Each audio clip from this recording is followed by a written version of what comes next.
రైతులందరికీ నమస్కారం. నా పేరు మైథిలి కిరణ్. నేను బీఎస్సీ హార్టికల్చర్ గ్రాడ్యుయేట్ ని. ఈ రోజు మనతో పాటు అగ్రికల్చర్ ఎంటమాలజీలో గోల్డ్ మెడలిస్ట్, సినర్జీ అగ్రోకెమికల్స్ వారి వైస్ ప్రెసిడెంట్ అలాగే క్రాప్ అడ్వైజర్ కె రవిశంకర్ గారు ఉన్నారు. వరి పంటలో వచ్చే సమస్యల గురించి, వాటి నివారణ చర్యల గురించి వారిని అడిగి తెలుసుకుందాం. నమస్కారం సార్. నమస్కారం. ఈ రోజు ప్రధానంగా వరి గురించి మాట్లాడుకుందాం సార్. వరి నారుమడిలో ముఖ్యంగా వచ్చే సమస్యలు ఏంటి, వాటిని ఎట్లా నివారించాలి? వరి నారుమడిలో చాలా సమస్యలు వస్తాయి. ముందుగా సరైన విత్తనాన్ని ఎంచుకోవాలి రైతులు. విత్తనం వేసిన తర్వాత, నారు పెరిగిన తర్వాత కూడాను అనేక రకాల తెగుళ్ళ సమస్యలు వస్తాయి, పురుగు సమస్యలు కూడా వస్తాయి. ఈ తెగుళ్ళలో ముఖ్యంగా హెల్మెంతోస్పోరియం ఆకుమచ్చ తెగులు, అగ్గి తెగులు, పొడ తెగులు కూడా ముందస్తుగానే రావడం ప్రారంభమవుతుంది.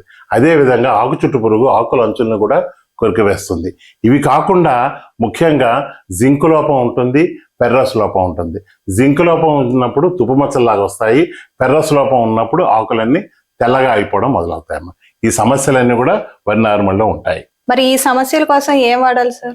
వరి నారుమడిలో వచ్చే ఈ ఆకుమచ్చ తెగుళ్ళకి, అదేవిధంగా ఈ ఆకు చుట్టు పురుగుకి సినర్జీ అగ్రోకెమికల్స్ వారిది నావిగేటర్ ఉంటుంది. దాంట్లో ట్రైఫ్లాక్సిస్ట్రోబిన్, టెబుకనజోల్ ఈ రెండు కాంబినేషన్లో ఉంటాయి.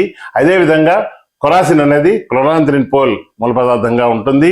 ఈ రెండు మందుల్ని కలిపి పిచికారీ చేసుకుంటే అటు ఆకుమచ్చ తెగుళ్ళు, ఇటు ఆకు చుట్టు పురుగు కూడా సమర్థవంతంగా నిర్మూలించుకోవచ్చు. సార్, మీరు ఇప్పుడు చెప్పిన మందులు మరి ఎంత మోతాదులో వేయాలి సార్? ఈ మందుల్ని నావిగేట్ 10 గ్రాముల ప్యాకెట్ రూపంలో దొరుకుతుందమ్మా. అదేవిధంగా కొరాసిన్ అనేది మీకు కంపల్సరీ 10 మిల్లీలీటర్లు ఉంటుంది. ఈ రెండు కలిపి ఒక ట్యాంకులో పిచికారీ చేసుకుంటే నారుమడి అంతటికి కూడా సరిపోతుంది. సార్, మరి నారుమడి తర్వాత మొక్కని నాటేసిన తర్వాత మొదటగా వచ్చే సమస్యలు ఏంటి సార్? సాధారణంగా ఇందాక నేను చెప్పినట్టు మొదట్లో వచ్చే పురుగు మొగి పురుగు అంటారమ్మా. ఈ మొగి పురుగు అనేది గుడ్లని నారుమడిలోనే పెట్టేస్తుంది. అందుకనే పాతకాలంలో, ఇప్పుడు చేస్తున్నారో తెలియదు, పాతకాలంలో నారు చివర్లు తుంపుతారు. ఎందుకంటే ఆకుల అంచుల్లోనే గుడ్లు పెడుతుంది. మనం చివర్లు తుంచితే కొన్ని గుడ్లు ఆ విధంగా తీసేయచ్చు కదా. ఆ విధంగా చేస్తారు. ముందుగా వచ్చేది ఈ మొగి పురుగు వస్తుంది, తర్వాత ఆకు చుట్టు పురుగు నాటిన తర్వాత వస్తుంది. కానీ నారుమడిలోనే ఎక్కువగా వస్తున్నాయి కాబట్టి ముందుగా వీటిని ఇక్కడ నివారించుకుంటే అక్కడ మన సమస్యలు తక్కువగా ఉండే అవకాశం. అదేవిధంగా తుప్పు మచ్చలు వచ్చినప్పుడు జింక్ 12% ఉంటుంది. అదేవిధంగా ఫెర్రస్ 12% కూడా సినర్జీ పడుతుంది. ఫెర్రస్ లోపం అని అనిపిస్తే మీరు అది వాడచ్చు. తుప్పు మచ్చలు కనిపిస్తే జింక్ 12% స్ప్రే చేసుకుంటే ఈ మచ్చలన్నీ కూడా అక్కడికి అణిచిపోతాయి. సార్, మీరు చెప్పినవి కాకుండా ఇంకా ఏమైనా నారుమడిలో సమస్యలు ఉన్నాయా సార్? ఖచ్చితంగా ఉన్నాయమ్మా. వరి నారుమడిలో కలుపు కూడా ఎక్కువగా వస్తుంది. ఈ కలుపు వచ్చిందంటే నారుని పెరగనివ్వకుండా ఆ కలుపే మొత్తం పోషకాలు, నీరు, సూర్యరశ్మి తీసేసుకుంటుంది. కాబట్టి మనం ఈ కలుపుని మనం నారుమడిలోనే మనం నియంత్రించుకోవాలి. సినర్జీ అగ్రోకెమికల్స్ వారిది సిన్ గోల్డ్ అని ఉంది. అది 10 మిల్లీలీటర్లు ఒక ట్యాంకుకి వేసుకుంటే మీరు సమగ్రంగా ఈ కలుపును కూడా సమర్థవంతంగా నిర్మూలించుకోవచ్చు. సార్, మీరు చెప్పినట్టు ఈ మందు వాడితే అన్ని రకాల కలుపు పోతుందా? సిన్ గోల్డ్ వల్ల వెడల్పాకు, గడ్డి, తుంగ ఈ 3 రకాల కలుపు కూడా చాలా సమర్థవంతంగా నిర్మూలించబడుతుంది. సార్, మరి నాటు వేసేటప్పుడు కలుపు మొలకెత్తక ముందే వాడే కలుపు మందులు ఏమైనా ఉన్నాయా సార్? తప్పకుండా ఉన్నాయమ్మా. వరిలో ప్రీ ఎమర్జెన్సీ, పోస్ట్ ఎమర్జెన్సీ అని 2 రకాల మందులు ఉన్నాయి. వరి కలుపు రాకముందుగానే వేసుకుంటేనే వాటి నష్టాన్ని మనం ముందుగానే ఆపుకోవచ్చు. సో సినర్జీ అగ్రోకెమికల్స్ వారి ప్రీ ఎమర్జెన్సీ కలుపు మందుల్లో ప్రెటిలాసిన్ అని ఉంది. ఈ ప్రెటిలాసిన్ ప్రెట్లాక్లోర్ మూల పదార్థంగా ఉంటుంది. అది గడ్డి జాతి, తొంగ జాతి, వెడల్పాకు ఈ 3 రకాల కలుపును కూడా సమగ్రంగా నిర్మూలించుకోవచ్చు. ఇది పిచికారీ చేయాలమ్మా. పిచికారీ చేయవచ్చు. అదేవిధంగా ఇసుకలో కలిపి కూడా వాడతారు. పిచికారీ చేసినప్పుడు 300 మిల్లీలీటర్లు పిచికారీ చేయవచ్చు. ఇసుకలో కలిపి చల్లినప్పుడు 500 మిల్లీలీటర్లు ఇసుకలో కలిపి 10 కేజీలు ఇసుకలో కలిపి వేసుకుంటే నేను ఇందాక చెప్పిన గడ్డి జాతి, తుంగ జాతి, వెడల్పాకు 3 కూడా చాలా సమగ్రంగా నిర్మూలించబడతాయి. ఇవి కాకుండా ఇంకేమన్నా మందులు ఉన్నాయా సార్? కరెక్ట్ గా అడిగామమ్మా. ప్రీ ఎమర్జెన్సీ మందుల్లో సిండాక్స్ పవర్ అని ఉంది.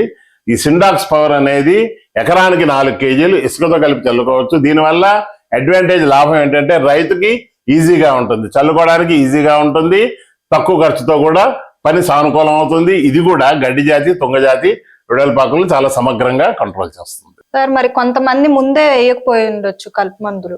మరి కలుపు వచ్చిన తర్వాత ఏ మందులు వాడాలి సార్? చాలా చక్కగా అడిగామమ్మా. పోస్ట్ ఎమర్జెన్సీ వీడిసైడ్స్ అని చాలా ఉన్నాయి. వరి నాటిన 15-20 రోజుల తర్వాత కలుపు మళ్ళీ తిరిగి ఎక్కువగా వచ్చే అవకాశం ఉంది. అటువంటి సమయంలో సినర్జీ అగ్రోకెమికల్స్ వారి సైహాలఫై బ్యూటైల్ తో కలిపి పెనాక్సిలం కలిసి ఉంటుంది. దాని వివాసిన్ రూపంలో దొరుకుతుంది. అదేవిధంగా పెనాక్సిలం 2.67% ఎస్సెట్ రూపంలో దొరుకుతుంది. ఈ 2 మందులు వాడి మనం గడ్డి జాతి, తుంగ జాతి, వెడల్పాకు జాతిని సమగ్రంగా నిర్మూలించుకోవచ్చు. అయితే కొన్ని ప్రాంతాల్లో ఈ గణుపుల గడ్డి లేదా నక్కతోగల గడ్డి అంటారు, అటువంటి కలుపు వచ్చినప్పుడు మాత్రము సినర్జీ వారి ఫెనాక్సిప్రాప్ ఈ తైల మందు ఉంది, దాని రైజింగ్ స్టార్ పేరుతో దొరుకుతుంది. అది కానీ వేసినట్లయితే ఈ గణుపుల గడ్డి, నక్కతోగల గడ్డి చాలా సమగ్రంగా సంపూర్ణంగా నివారించారు. సార్ ఇప్పుడు మీరు చెప్పిన మందులన్నీ మరి ఏ మోతాదులో వాడాలి సార్? సాధారణంగా ఈ సైహాలోఫోబ్యూటైల్ అనేది 800 నుంచి 1000 మిల్లీలీటర్లు, అంటే 1 లీటర్ వరకు దాన్ని వాడవచ్చమ్మా. అదే విధంగా నేను ఇందాక చెప్పిన ఎస్సెట్ అనేది 400 మిల్లీలీటర్లు వేసుకుంటే సమగ్రంగా నిర్మూలించుకోవచ్చు.